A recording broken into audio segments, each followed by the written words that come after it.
Welcome to the Deep Dive, where we sift through the information to bring you the insights that truly matter. Today, we're diving into a question that, let's be honest, probably sends a little shiver down your spine every time you hear it. Tell me about yourself. Oh, yeah, that one. It's everywhere, isn't it? Job interviews, meeting new people, even just, an English class. Our sources actually shared this great little story about Lucas in the canteen. Right, the new teammate. Exactly. He gets asked, tell me about yourself, and he just says, I am Lucas. I am an engineer.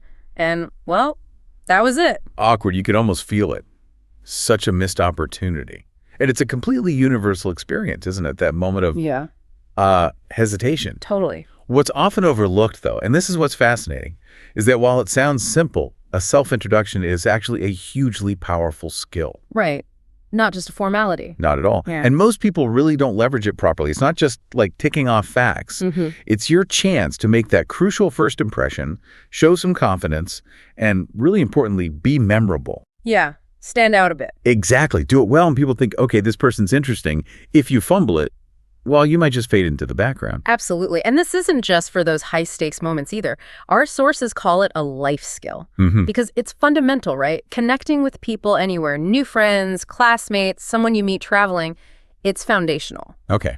So our mission today, we're going to take a journey, basically. We'll go through the different levels of self-introduction. Oh, yeah. Starting from, say, a B1 English level that's kind of handling clear, basic stuff, all the way up to an advanced, really memorable C2 level, near native fluency, essentially. Nice progression. Yeah. The goal is to show you how even small changes in your language can make you sound, well, more fluent, more confident, and just way more engaging, turning this small skill into that vital life skill. Ready to jump in? Let's do it. Okay, so starting right at the beginning, B1 English, the foundation. The base. Exactly.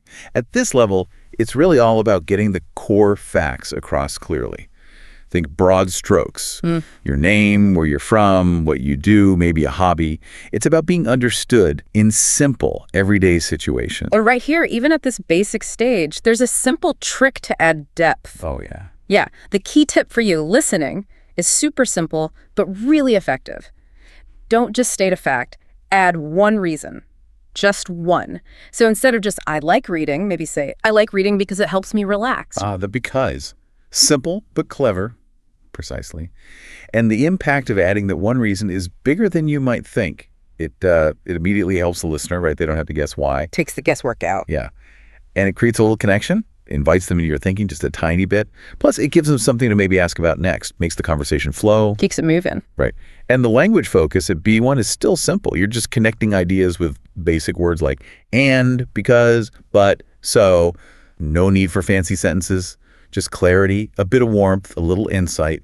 Okay, let's make this concrete. We've got examples from our sources.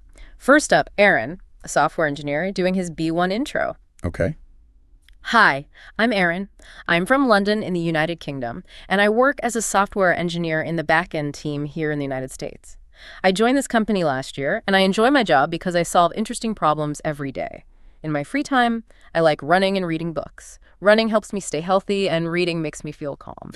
Those simple because clauses, yeah, they just add that little bit extra context. It works. Definitely. And here's Evan from app development at B1.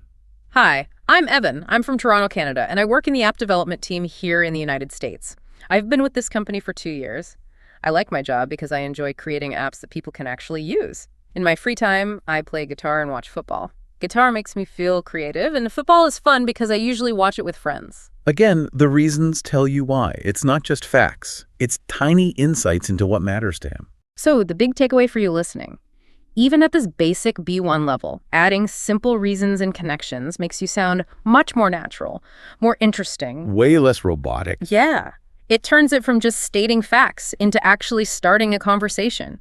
It's easy, but really powerful for building that initial connection. Okay, so building on that B1 foundation, let's step it up. Let's talk B2 English. Right, moving up a level. Yeah. At B2, you're generally more independent with the language. You can be more flexible.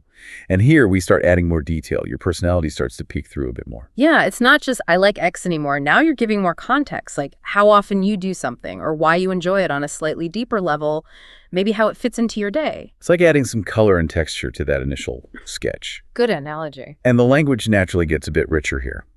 You start using verbs like manage, prefer, enjoy, spend, and adverbs pop up more usually. Often, actually, really. Words that add flavor. Exactly. And it's interesting, these small words, they make your introduction feel more alive, more dynamic. They add specifics, like frequency, or how strongly you feel. Paints a much clearer picture for the listener. Let's hear how Aaron's intro changes at B2. All right. Hi again, I'm Aaron. I grew up in London, and now I work here in the United States as a back-end software engineer. I usually start my day with a short run because it gives me energy for work. At the office, I mostly focus on problem solving, and I really enjoy finding solutions that improve our systems. In my free time, I often read novels, and sometimes I spend hours at the library. Reading really helps me relax and recharge after a busy day. You hear that? Yeah. Usually start my day, mostly focus on, really enjoy, often read, sometimes spend hours. It adds rhythm and detail. Yeah, you get a better sense of his routine and what motivates him. And here's Evan's B2 version. Hi again, I'm Evan. I come from Canada, and I'm currently part of the app development team here in the United States. I've been working with this company for 2 years, and I've had the chance to work on several interesting projects. In the mornings, I normally begin my day with a cup of coffee because it helps me concentrate before I start coding. Outside of work, I usually play guitar in the evenings, and I sometimes perform for friends, which I really enjoy. I also enjoy watching football at weekends, especially when my favorite team is playing. It's always exciting, and it helps me forget about work stress. Nice. He explains the role of coffee concentration and the joy of performing for friends. You really get a feel for his daily life and his passions. That's the key point of B2, I think. You're not just listing things anymore. You're letting people see a little bit of who you actually are. You sound more poised. Confident. Yeah, both. Poised, composed, more confident. It shifts from just delivering information to actually projecting yourself as an individual. That connection feels more real, more authentic. So connecting this back, you're essentially building a little narrative, aren't you? Going beyond just the facts. Exactly. You're starting to tell a small story about yourself, inviting people in.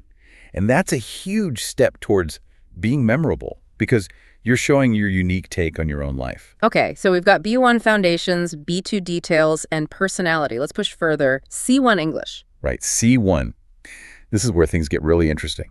You're demonstrating fluent, spontaneous communication, using language flexibly, effectively. You're really starting to tell your story now, not just listing facts or details. Precisely.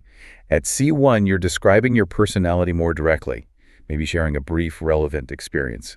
And crucially, you start weaving in idioms and richer vocabulary effectively. It's that show, don't tell principle in action. Exactly. You don't just say you're creative. You might give a quick example, maybe using an idiom that captures the feeling perfectly. Language becomes a tool for storytelling. And those idioms, they add so much color and depth, right? Let's hear Aaron's C1 intro. Hi again, I'm Aaron. I was born and raised in London, but for the past year, I've been developing my career here in New York City as a back-end software engineer. I describe myself as detail-oriented and resilient because I enjoy focusing on small problems that make a big difference. Last year, I oversaw a system upgrade that really pushed me out of my comfort zone, but it taught me how to stay calm under pressure. And I'd also call myself ambitious. I don't mind burning the midnight oil when a project excites me. See? Push me out of my comfort zone, burning the midnight oil. Instantly more vivid. They pack a punch. They really do. They convey a whole scenario or feeling very concisely. Couldn't agree more. Now let's hear Evan at C1. Hi again. I'm Evan. I was born in Canada, but for the past 2 years, I've been building my career here in New York City in the app development team. I'd say I'm creative and adaptable. For example, once I had to tackle a major bug just hours before a client demo. It wasn't my first rodeo. So instead of panicking, I stayed calm and fixed it in time. Well, I enjoy challenges like that because they prove I can think on my feet, and I also believe teamwork is essential. So I try to encourage others whenever deadlines get tough. Brilliant. Not my first rodeo. Think on my feet. Those idioms just nail it. They show his experience and quick thinking way better than just saying, I'm experienced and think quickly. And that little anecdote about the bug. Yeah. It makes you lean in, doesn't it? Yeah. You want to know more. Totally. So for you, the listener, what's the magic of C1? Your introduction stops sounding like a CV summary. Yeah. It becomes more like a mini story, something people actually want to listen to. And that's what makes you stand out, makes you memorable. You're not just facts anymore. You're a person with experiences, with character. It builds rapport almost instantly. So how do you get there? How do you practice this C1 level? Good question. Yeah. I think it's about reflection. Looking back at your experiences, finding those Those key moments, the vivid ones that really say something about you. Little defining moments. Yeah. And then finding the right language. Maybe an idiom, maybe just good storytelling to capture that moment. Not just listing adjectives about yourself. Think about a mini story arc. Where you came from, what you're doing now, maybe a hint of the future. Okay, that makes sense. Which brings us to the final level. The boss level, as our sources called it. Yeah. C2 English, the pinnacle. This is near native proficiency, using language with real precision, fluency, nuance. So your introduction isn't just fluent now, it's impressive, unforgettable. Both, ideally. At C2, your introduction flows like a really well-crafted short story. You've mastered weaving together who you are, what you do, maybe where you're heading, and often there's that little extra something, an unexpected detail, a touch of humor that makes you genuinely stick in someone's mind. It's about crafting a persona through language. And the language itself. It sounds natural, but also sophisticated. You're using advanced structures, a confident narrative style. It's like delivering a compelling mini-monologue that really grabs attention. Okay, let's hear Aaron's C2 version. Lay it on us. Hi again. I'm Aaron, originally from London. I've been working in New York City for the past several years as a back-end software engineer. Over that time, I've spearheaded several projects that improved our company's systems, and those experiences shaped me as both a leader and a problem solver.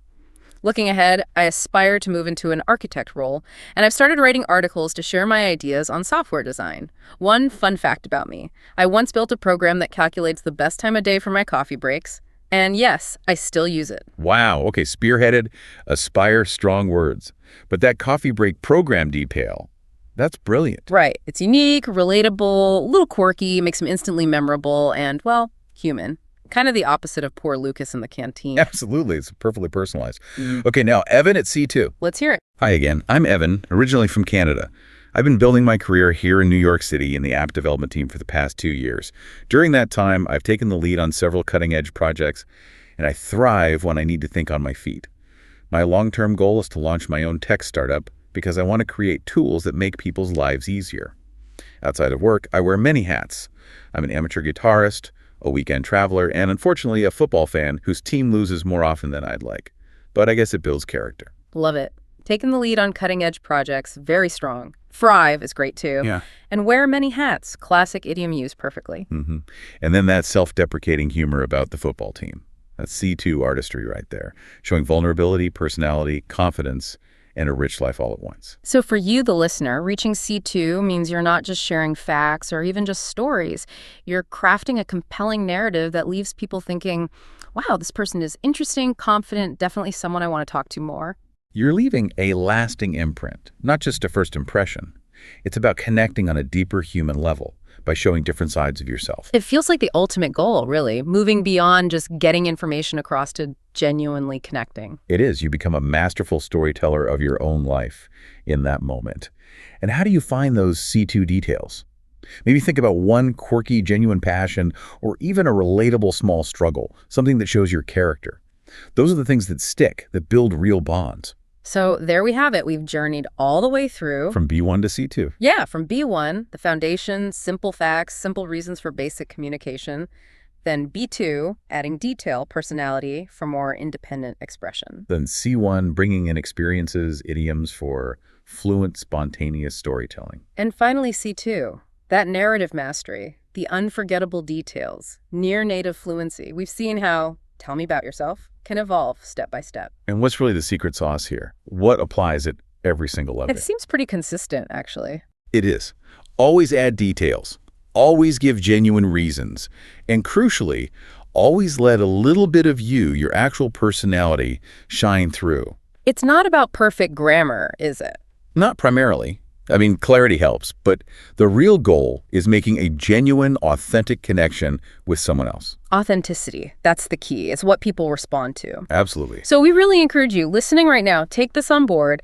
Practice your own introduction this week. Maybe aim to just level up by one step based on what we discussed. Yeah, try it out. With a friend, maybe record yourself. Even just practice in front of the mirror. The more you do it, the more natural it feels. And the more confident you'll sound, letting your true self come through. So here's something to think about. Every single interaction, even just a quick introduction, it's a chance. An opportunity not just to be known, but to actually be remembered. What small detail will you share next time to make that lasting connection?